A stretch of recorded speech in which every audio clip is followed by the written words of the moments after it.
अलिया अवर्जना तो आउ केउठी अइंठा पत्र पुत्ती गंधमय परिवेश रे फाटी पड़ुछि परिवेश। ए दृश्य हेउछि केउंझर जिला आनंदपुर उपखंड घसीपुरा बस स्टाण्ड रो।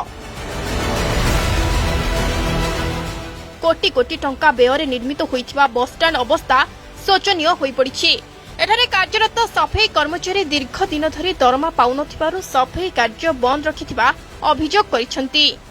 रथ सार टेंडर नहीं सी आमको देकी रहीचु हेने भी एना पर्यंत आमर पैसा मिलू नहीं 2 मास 2.5 मास है पैसा दौने पैसा देकी ताहने रही लाभ कौन वीडियो दौला वीडियो बुझुला वीडियो भी आम वीडियो जाकि आम कहीचु वीडियो कहला जे ना मो पाखरे काम नहीं मु सब कर देछि आउ दीदी अच्छी दीदी पाखरे जहाँ कहब कथा सी बुझब सी तो मो कथा सी बुझब आउ सरोज सार को कहनु सी केते थर जाकि आम कहनु सरोज सार कहला तुम गुण बोली से भिड़ा होउची पैसा पाउन ताहने सार आमर गुण कौन सेटा कहतु आमर गुण कौन ये आसी काम करछु बोली आमर गुण कौन खराब है ना कौन ये आम कौन भूल काम करछु बोली आमर गुण ना आमर पुराणा रो 5,000 आ नुआ लुकर 10,000 नहीं कौन कहचु ना तमे ये पैसा जदि हमको माने मांगुचंती ये चाकरी रो भरे देमो तुमको केमिति रे आम चढ़ब आम तो धार उधार करी आम खाऊँ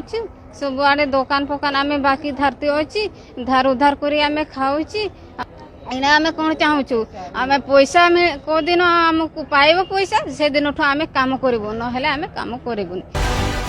7 मास है सफाई कर्मचारी को दरमा मिलु नथिबा अभियोग होइछि। सेपटे बस स्टाण्ड रो सफाई हेउनथिबारु यात्री माने नाही नथिबा असुविधार सम्मुखीन हेउछंती। बस स्टाण्ड रो शौचालय ठारू आरंभ करी विभिन्न स्थान रे जमी रहिथिबा अलिया समस्तंक पई दुखर कारण साजिछि।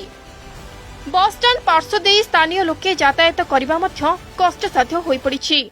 तो गवर्नमेंट एते सारा टंका सारी किनी बनैछि बस स्टाण्ड तो कौन पाई बनैछि लोकन सुरक्षा पाई लोक तो एठी आसी बसी पारनांती ठीक रे कि एठी अपरिष्कार नांती जो मान को भी रखैछन्ती से माने भी काम करि पारुनांती ठीक रे काहेकि ना से माने टंका पाउनांती से माने कंप्लेन करछन जे हम टंका पाउनु केमिति काम करिवु। बस स्टाण्ड करछि से बस स्टाण्ड रे हमर जो लैट्रिन टांकी करछन्ती से टांकी फुल होगी पानी लीकेज करछि आम साई आड़ को लीकेज करछि सेपटे लोक स्कूल छुआ जीवा आसी आउछन्ती आम साई लोक कारबार करछन्ती सेपटे दुकानी भी अछन्ती कारबार करछन्ती से परिस्रा गुह पानी मारिकी से कारबार करछन्ती आ से सफा करनाती आ जो माने भी सफा करते रखिछि गवर्नमेंट तांको भी दरमा ठीक से दउनाती। बस स्टाण्ड रो सफाई ठारू आरंभ करी सुरक्षा कार्य तदारखर दायित्व ओएसआरटीसी तरफ ब्लॉक को दिया जाइथिला। 4 मास तळु एहाकू टेक्नो नामक एक ठिका संस्था नेइथिबा बेले संपृक्त ठिका संस्था नारे अभियोग आनिछन्ती कार्यरत कर्मचारी। सेपटे तुरंत महिला सफाई कर्मी को दरमा देबा सह बस स्टाण्ड रो सफाई करबा जरूरी होई पड़िछि। आनंदपुर रो सत्यजित साहू का रिपोर्ट अर्गस न्यूज। जदि आपंक आम भिडी भल लगा तेब आम चैनल को लाइक शेयर और सब्सक्राइब करने को जमा भी भूलु नहीं।